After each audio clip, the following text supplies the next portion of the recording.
O Jornal do Meio-Dia está de volta e o Sindicato dos Aposentados Pensionistas de Mato Grosso alerta sobre as novas modalidades de golpes financeiros contra pessoas idosas.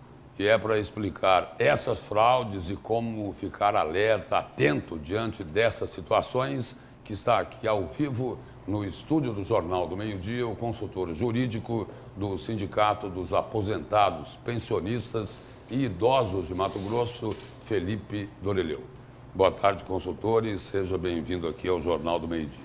Boa tarde, Lúcio. Boa tarde, Camila. Boa tarde. Boa tarde a todos os telespectadores.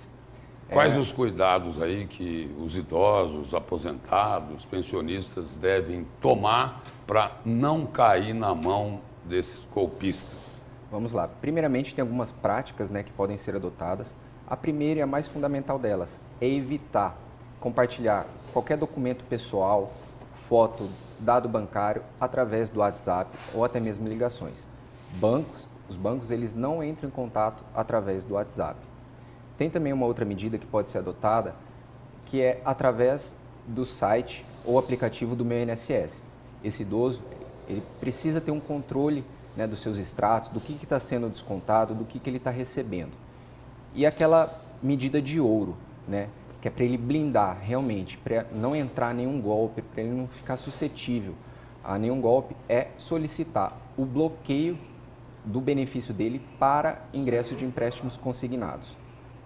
Doutor, o problema é que muitas vezes, para aposentados que em sua grande maioria recebem pouco, um salário mínimo, torna-se até uma proposta tentadora esses empréstimos, E aí, como tem funcionado essas fraudes? E a partir do momento que o governo diminuiu os juros, Como que fica essa questão dos consignados? Muitos bancos suspenderam, essa modalidade de empréstimo.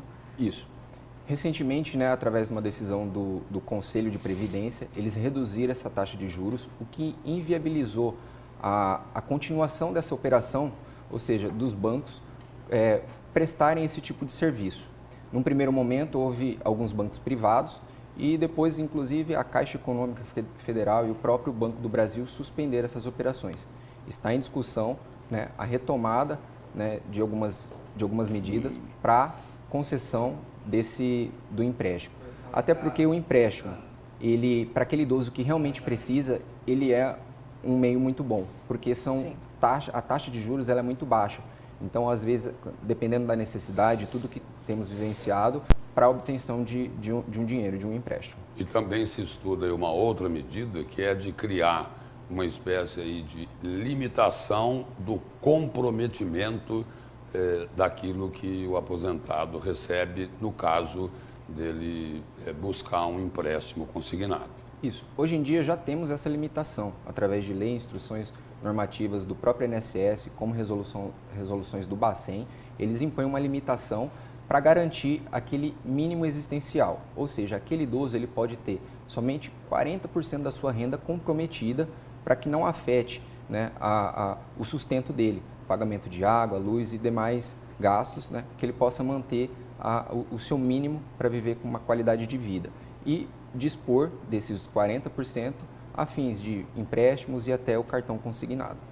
Doutor, mudando um pouco de assunto, alguns julgamentos estão aí acontecendo, muito relevantes. Eu quero chamar a atenção para aquele que diz sobre o cálculo da aposentadoria do salário de benefício, da pensão por morte. Por exemplo, depois da reforma da Previdência, ela diminuiu drasticamente para os dependentes, E aí está no STF essa discussão, Atualmente a pessoa recebe 60% somente do benefício, antigamente era 100%. Qual o futuro dessas questões, Muitas outras ações estão discutindo se é constitucional ou não essa reforma e na visão, dos juristas, qual o futuro disso? Nós temos um entendimento, que recentemente tivemos uma grande vitória, que foi o julgamento do STF com relação à revisão da vida toda, Seguindo este mesmo raciocínio, embora tenha demorado aí praticamente 2 anos do processo sobre Estado e sai ministro, entra novo ministro que assume o processo e proferem decisões, tivemos um empate aí que perdurou praticamente 1 ano, aguardando o voto de Minerva, e aí tivemos essa vitória com a revisão da vida toda. Seguindo nessa mesma linha de pensamento, eu acredito que com relação à pensão, em breve também teremos alguma posição, uma decisão do STF com relação a isso e que venha a beneficiar a todos pensionistas que recebem. E o INSS? Essas filas quilométricas do INSS ainda continuam aí atrapalhando e muito, né, a vida dos aposentados. Isso, já melhorou muito, né, através do aplicativo do Meu INSS, né, onde você tem à disposição ali inúmeros serviços, né, mas a gente sabe hoje, né, como estão essas agências. Qual o tempo médio hoje para um determinado benefício? Aposentadoria, por exemplo. Hoje, como que funciona no INSS? Você protocola o seu pedido, se for um auxílio, você precisa passar por uma perícia médica. Essas perícias acabam demorando pela ausência de profissionais ali. Essa daí é uma reclamação muito grande, não é? Isso. A gente chega a ter ali mais ou menos até 6 meses de espera. E aí, para esses casos, nós temos ingressado com algumas ações judiciais, porque a pessoa ela não pode ficar refém, aguardando, né, a boa vontade ali do INSS em realizar a perícia.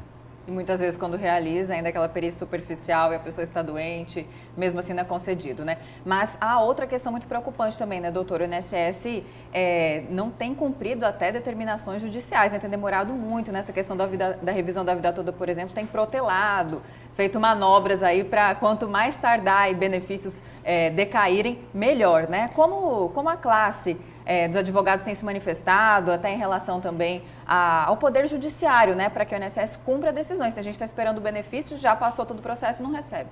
Isso. Os processos anteriormente eles estavam sobrestados, ou seja, estavam aguardando a decisão do STF. Com essa decisão, né, tendo o escalonamento, né, aqui para as instâncias de base, né, a gente crê que esses processos vão voltar a caminhar, né, a ter o andamento, o processamento normal. E aí, na ordem do processo, né, dependendo de cada processo, tem que avaliar a fase que ele estava, se estava numa fase já pronto para ser sentenciado, se estava numa fase ali de início, né, então provavelmente o INSS vai contestar, né, vai ter todo o rito instrutório, então depende muito de cada processo. A palavra é paciência, então. Paciência. Mais paciência. Mais paciência. Obrigado pela presença e pelas informações aqui no Jornal do Meio Dia. Eu que agradeço. Uma ótima tarde.